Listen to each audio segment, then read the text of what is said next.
عرب میں جو بھی اخلاقی اب معاملہ ہو چکا تھا اس وقت جب کہ حضور کی بعثت ہوئی ہے، اس کا نقشہ اب آ رہا ہے سورۃ الماعون میں۔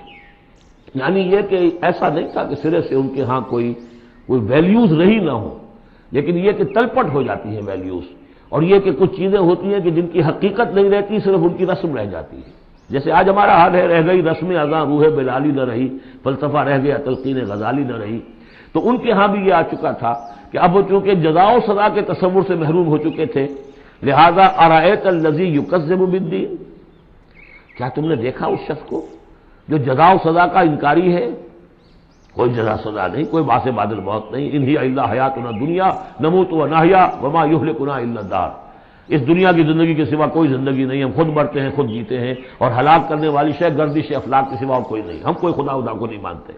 ایسے لوگ بھی تھے ان میں۔ ظاہر بات ہے کہ اس شخص کا کردار کیسا ہو جائے گا جو جزا و سزا کا منکر ہے؟ وہ تو یہی ہوگا بابر بیش کوش کہ عالم دوبارہ نہیں اس کا، جب کوئی اور زندگی دوبارہ ہے ہی نہیں، یہی زندگی ہے، کھاؤ پیو عیش کرو، جہاں ہاتھ پڑ سکتا ہو ڈالو، جو چیز حاصل کر سکتے ہو کر لو، کیوں جھجک رہے ہو کہ یہ برا ہے اور یہ اچھا ہے اور یہ جائز ہے اور یہ ناجائز ہے؟ پھر تو طریقہ یہی ہوگا کہ وہ کردار کیا بنتا ہے۔ اگر جزا و سزا کا انکاری ہوگا انسان تو کردار کیا بنے گا؟ فَذَلِكَ الَّذِي يَدُعُّ الْيَتِيمَ، وہی ہے کہ جو یتیم کو دھکے دیتا ہے۔ کیوں کھلائے یتیم کو؟ کون سا فائدہ ہے اسے سے؟ وَلَا يَحُضُّ عَلَىٰ طَعَامِ الْمِسْكِينِ، اور کسی مسکین کو کھانا کھلانا خود تو درکنار، کسی اور کو بھی اس کے لیے کوئی تلقین کرنے کو تیار نہیں، اس لیے کہ اندیشہ یہ ہے کہ میں اسے تلقین کروں گا تو پلٹ کر مجھ سے نہ کہے کہ تم کیوں نہیں کھلاتے۔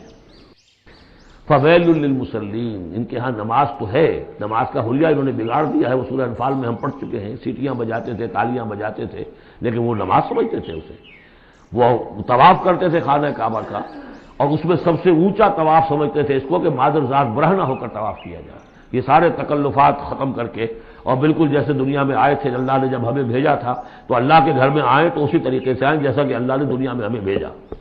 اب ان کے یہ تصورات تھے۔ فَوَيْلٌ لِّلْمُصَلِّينَ الَّذِينَ هُمْ عَنْ صَلَاتِهِمْ سَاهُونَ، تو تباہی ہے، ہلاکت ہے، بربادی ہے ان نماز پڑھنے والوں کے لیے جو اپنی نمازوں سے غافل ہیں، اس کی روح ختم ہو چکی ہے، شکلیں بھی بدل دی گئی ہیں۔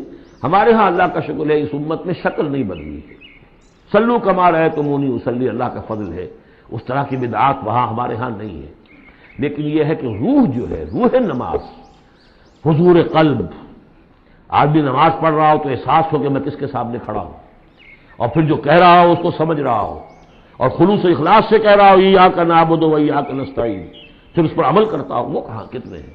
ایک رسم ہے، رہ گئی رسم اذاں روح بلالی نہ رہی، فلسفہ رہ گیا تلقین غزالی نہ رہی، نماز و روزہ و قربانی و حج یہ سب باقی ہے، تو باقی نہیں۔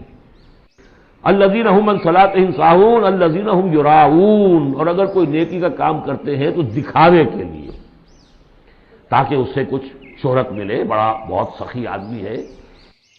وَيَمْنَعُونَ الْمَاعُونَ، لیکن ان کی شخصیت کے اندر پستی کا عالم یہاں تک آ گیا ہے کہ عام استعمال کی چیزیں بھی مانگے تانگے نہیں دیتے۔